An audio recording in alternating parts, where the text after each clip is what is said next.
Hello rabies and germs, I'm McConnaughay and you're watching this on the NJ Today YouTube channel.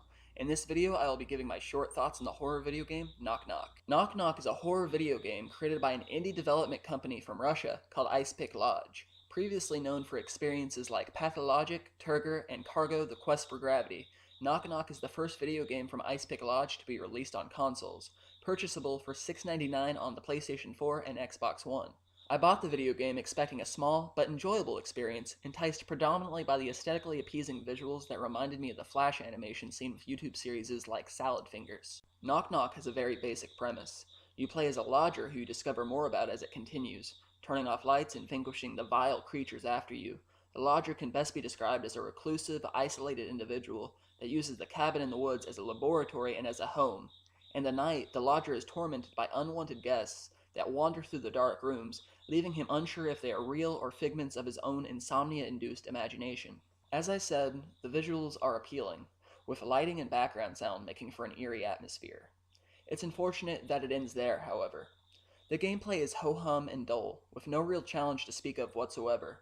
Knock Knock consists of walking into rooms that might as well be empty, turning on lights, and occasionally having a ghost or guest come after you. Even in those instances, the tension isn't raised. Your character walks at a very slow pace, and you're left with one of two options. You can either race toward a lit room, or unavoidable damage is going to be sustained. Every now and again, your character spouts off gibberish, leaving you to read subtitles, and you piece together his thinly plotted development. The gameplay, lack of scares, or real substance makes this 3 or 4 hour experience feel like an eternity, and a very tedious eternity at that. Even worse is the design, which, if described as unuser-friendly, would be an understatement. It doesn't hold your hand, and by that I mean it doesn't explain to you the very basics of what it is.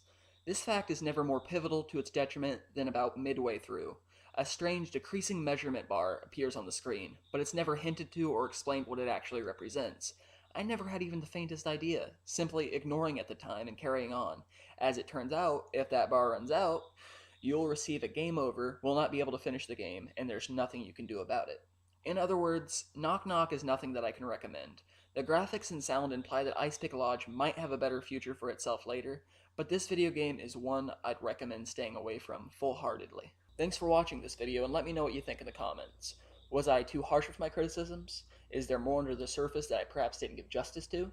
Let me know in the comments below, and if you like this video, make sure to subscribe to my channel, where I frequently post reviews of video games and movies. Also, feel free to check out the NJ Today website for blogs and updates on the various projects I'm working on.